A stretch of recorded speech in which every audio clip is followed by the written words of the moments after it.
ಈಗ ನಾನು fish curry ಯಾವ ರೀತಿ ಮಾಡಬೇಕು ಅಂತ ಹೇಳ್ತೀನಿ.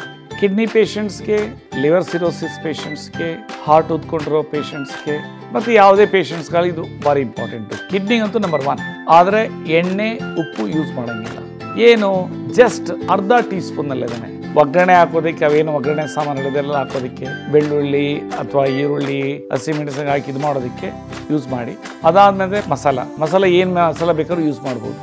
ಬೇಸಿಕಲಿ ಅದಕ್ಕೆ ಕೊಬ್ಬರಿ ಒಂದು ಯೂಸ್ ಮಾಡಬಾರ್ದು, ಬೇರೆದೇನು ಯೂಸ್ ಮಾಡಬೇಕು ಇಂಪಾರ್ಟೆಂಟು. ಬೆಳ್ಳುಳ್ಳಿ, ಶುಂಠಿ, ಹಸಿಮೆಣಸಿನಕಾಯಿ, ಕೊತ್ತಂಬರಿ ಸೊಪ್ಪು ಇವೆಲ್ಲ ಯೂಸ್ ಮಾಡಿರಿ. ಅದಲ್ಲದೆ ಸ್ಪೈಸ್ ಪೌಡರ್ ಏನು ಬೇಕಾದ್ರೂ ಹಾಕ್ಬೋದು, ಯಾಕೆಂದರೆ ಎಲ್ಲದರಲ್ಲೂ ಮೆಡಿಸಿನ್ ವ್ಯಾಲ್ಯೂ ಇದೆ. ಅದೆಲ್ಲ ಸಾಂಬಾರು ಮಾಡಿಬಿಟ್ಟು ಕುದಿದಾದ ನಂತರ ಯಾವುದೇ ಫಿಶ್ ಇಲ್ಲಿ ಅದನ್ನು ಅದರೊಳಗಡೆ ಬಿಟ್ಟರೆ ಆಟೋಮೆಟಿಕ್ಲಿ 5 to 10 ಮಿನಿಟ್ಸಲ್ಲಿ ಬಾಯ್ಲ್ ಆಗ್ತದೆ. ಅದಾದಮೇಲೆ ಪೇಷಂಟ್ಗೆ ಎಷ್ಟು ಬೇಕಷ್ಟು ಎತ್ಕೊಂಡ್ಬಿಟ್ಟು ಅದಕ್ಕೆ ಹುಳಿ ಎಲ್ಲ ಹಾಕಿರ್ಬೇಕು, ಟೊಮೆಟೊ ಎಲ್ಲ ಹಾಕಿರ್ಬೇಕು. ಸೊ ಅದಕ್ಕೆ 1 ಗ್ರಾಮ್ದು ಏನು ಉಪ್ಪಿನ ಪಾಕೆಟ್ ಇದೆ ಅದನ್ನೇ ಅವ್ರು ಯೂಸ್ ಮಾಡಬೇಕು.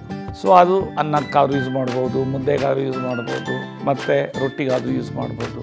ಸೊ ಇದು ಎಕ್ಸ್ಟ್ರಾರ್ಡಿನರಿ ಕಿಡ್ನಿ ಪೇಷಂಟ್ಸ್ಗೆ ಹೆಲ್ಪ್ ಆಗುತ್ತೆ. ಯಾಕೆಂದರೆ ಇದರಲ್ಲಿ ಈಸಿಲಿ ಡೈಜೆಸ್ಟಿಬಲ್ ಪ್ರೋಟೀನ್ ಇದೆ, ಕ್ಯಾಲ್ಸಿಯಂ ಇದೆ, ಸೋಡಿಯಂ ಇದೆ, ಅನ್ಥಿಂಕಬಲ್ ವೇ ಅದು ಹೆಲ್ಪ್ ಆಗುತ್ತೆ. ಇದನ್ನು ನೀವು ವಿಡಿಯೋದಲ್ಲಿ ಕರೆಕ್ಟಾಗಿ ನೋಡಿ PDF ಡೌನ್ಲೋಡ್ ಮಾಡಿಕೊಂಡು ನಿಮ್ಮ ಓನ್ ಟೇಸ್ಟ್ ಪ್ರಕಾರ ಮಾಡಿ, ಏನು ತೊಂದರೆ ಇಲ್ಲ. Thank you.